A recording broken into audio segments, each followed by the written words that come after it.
Well, thank you very much, everybody. I'm up here to thank our supporting sponsor, Digital Mailer. Jimmy Marks, of course, needs no introduction, but Digital Mailer is the company he works for.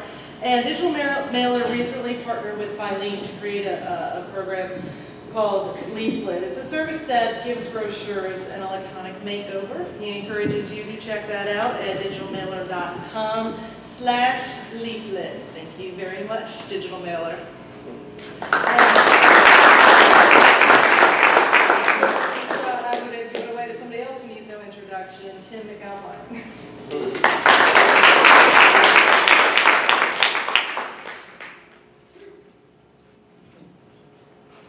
This is a wrap-up at the end of the day, one session. We did a fail-safe, and that was me in case Brent didn't work out. And he was going to do about 15 minutes, and he went a bit long, so I've got a presentation that I put together, and it revolves around this constant conversation that I have. I'm constantly at conferences and having conversations at tables just like this, and the conversation will start, hey, where are you from? I'm from Canada. Whereabouts? And it just goes like that. A prime example of that, I was speaking at a league meeting, and I won't call out the state, but you have that kind of awkward chit-chat before you take the stage. And it was this, oh, where are you from? From Canada. Oh, it must be snowy there. Well, actually, I'm from Vancouver area, and we get literally no snow every year. And she was just absolutely dumbfounded. And she went, just like Sarah did, and introduced me. And her introduction went like this. I'd like to introduce Tim McAlpine. He's from Currency Marketing. And I just found out that Canada is warmer than the United States. And the conversation constantly progresses into credit unions. What are the differences? What are the similarities? And so I have this very twisted mindset of, I don't know where I am. I don't know if color has you in it or not. My passport has so many temporary work visas for all the credit unions we work with. But on the Canadian side, I run a marketing firm. I'm also a board member and now a chair of a small credit union. And 80% of our income is from the US. I have no idea where I'm from. But I can talk semi-intelligently about the credit union industry on both sides of the border. And I don't blame you at all. I mean, in grade school, we call it elementary school, you call it grade school, Canada was grayed out. It was literally not even on the map. And you had to memorize 50 states and 50 capitals and 50 state flowers. I don't hold this against you at all. So first of all, the differences, I'll start with the population. Canada is about 10% the size of the US. So put that into perspective. But on the credit union side, we're about 5% of the total credit unions in the US. So consolidation has happened immensely, probably 20 years in advance of what you're seeing. In the US, we talk about a movement. In Canada, that word is rarely said, nor is industry, it's a system. Kind of like the Borg is a system. That's what we talk about in Canada, credit unions. This one startles me. The average age, and we keep harping on in the United States, 47, CUNA just upped it to 48. The average age of a Canadian credit union member, and we see this as perhaps the most forward-thinking, progressive, advanced credit union system in the world, the average age is 54. So the issues are very similar. You have the NCUA, but we have individual provincial board regulators. So in British Columbia, we have something called the Financial Institution Commission. We call it FICOM. They regulate all of the credit unions, 41 of them in British Columbia. There are no, at this point, federal chartered credit unions. Canadian bacon doesn't look like bacon. So there's some things you will be able to take away from this presentation. Vancouver, the annual snowfall is 6 inches. Wisconsin, Madison, is 53 inches. So this notion that I have a double car igloo is just not right. Deposit insurance in the United States is one across, and it went up during the financial crisis to $250,000. In Canada, it varies. So for example, in British Columbia, where I'm from, it's unlimited. So that in itself is quite the differentiator. In Alberta, it's unlimited. In Ontario, it's 100,000, so it's different. You have CUNA. We have Credit Union Central of Canada, or Canadian Central, it's often called. Very different. CUNA is quite a huge organization that really, in many ways, is much larger than every league that kind of builds up into it. Credit Union Central is actually quite small. It's based in Ottawa, and I think there's less than 50 employees. Charters, state and federal, all credit unions in Canada, save a few, are provincial. Anybody can be a member. There are no things like a closed bond. You can just be a member. Again, this tightly defined membership criteria that has been wiggled many different ways, from seg-based to now community charters, whereas we're not bound by these common bonds. This is a distinct difference that I see. In the US, you have leagues and you have corporate credit unions, and they're not affiliated. It offers a kind of a free enterprise mode, but in Canada, credit union centrals took the place of that divide in about 1970, where leagues and trade associations merged to become one entity.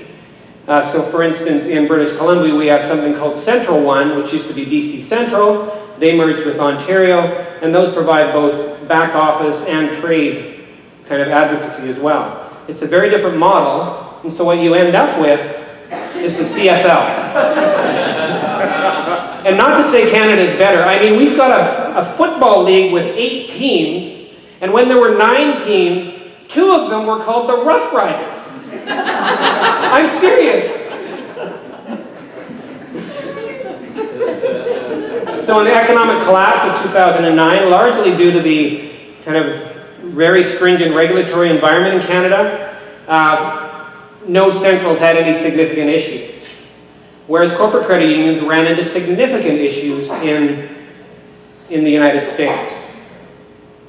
Taxation, exempt from corporate tax, not-for-profit status, and in Canada subject to corporate tax since the early 1970s. So that's a huge topic of discussion if you ever get involved talking with a credit union person from Canada.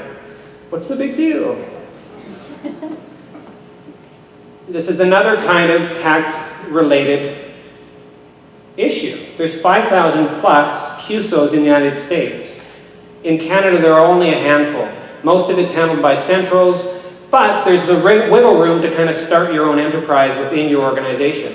Some will partner with others, but not in a formal CUSO setting, largely for tax reasons. I love the CUSO model, though. It's very scrappy and entrepreneurial. You end up not having competition in Canada like you do in the US. Third-party vendors, like I said, there are thousands of CUSOs and thousands of third-party vendors in a very robust ecosystem. They've been largely squeezed out almost entirely in Canada, where the centrals control everything. So there's pros and cons to both sides. Magstrip, that's the way we do stuff in the US. That's been regulated out of existence, essentially, that every single credit and debit card must have chip and PIN. So that's already happening, and it's severely limited fraud. We still hold the gold medal in hockey. You came this close. And you of a country have put energy into hockey, so I am terrified of the next Olympics. This is all we have to hold on to.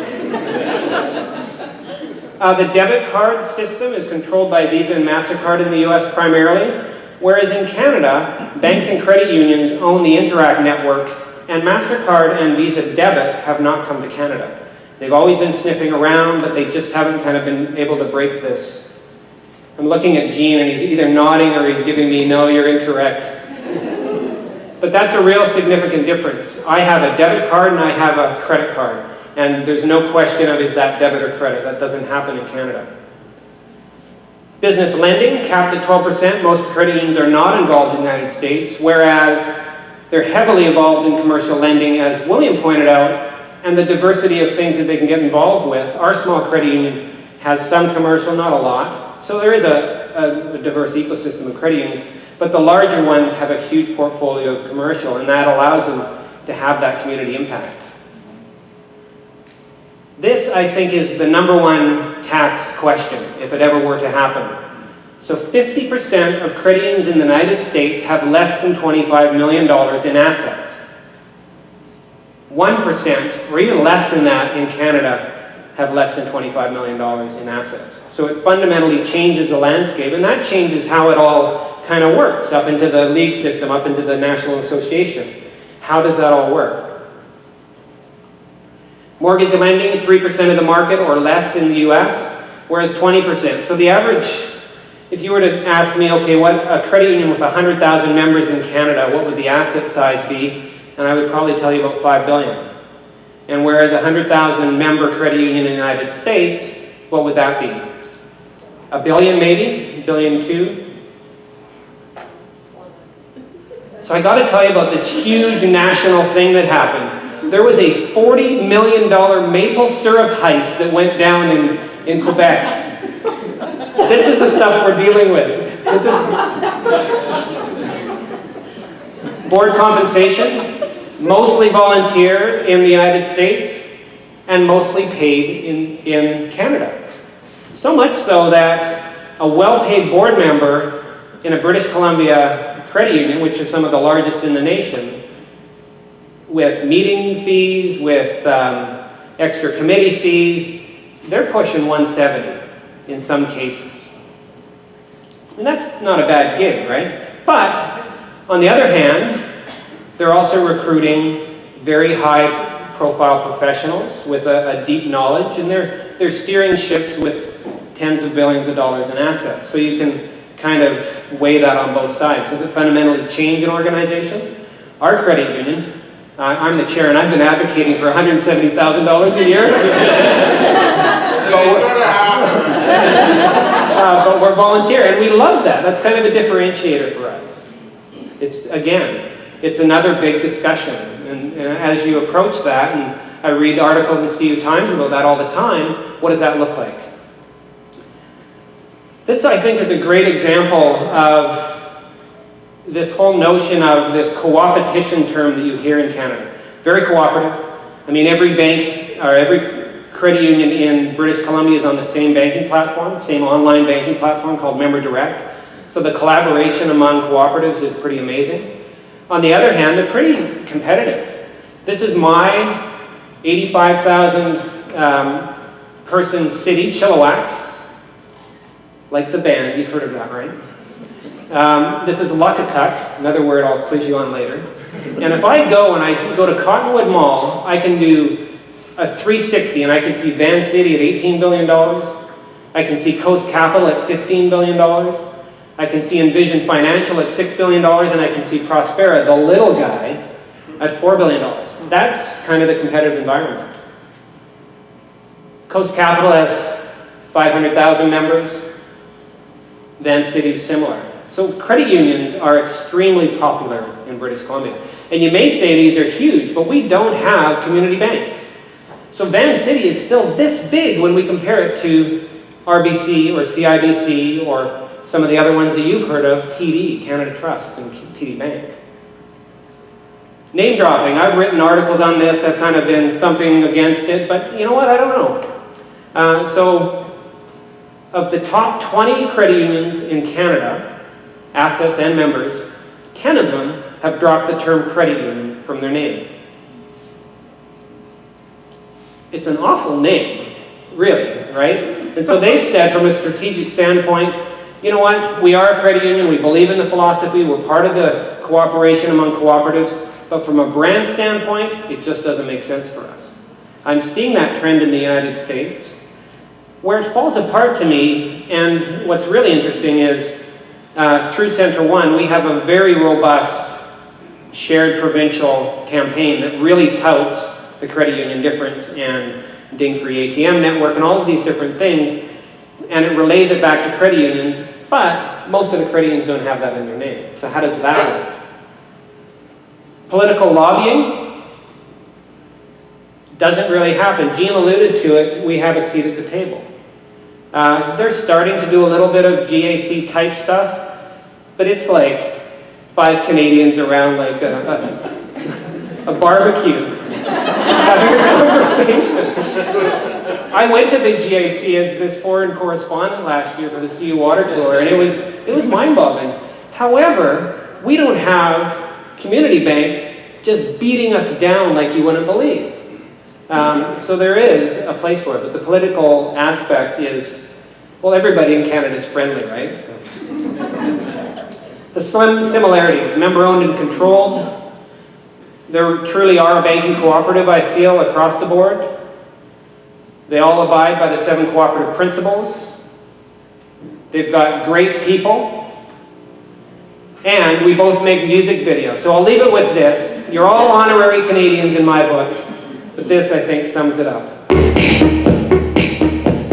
I know that you wanna be Canadian, please. Even with the things tend to freeze. We got the world monopoly on trees, and our country's bordered by 3 different seas. Yeah, I know that you wanna be Canadian, please. We invented the zipper, we got expertise. We made insulin to combat disease. Yeah, I know that you wanna be Canadian, please. It's about the monarchy, the US has the money, but I know that you wanna be Canadian. The French will have the wine and cheese, koalas chill with the Aussies, but I know that you wanna be Canadian. So thank you very much.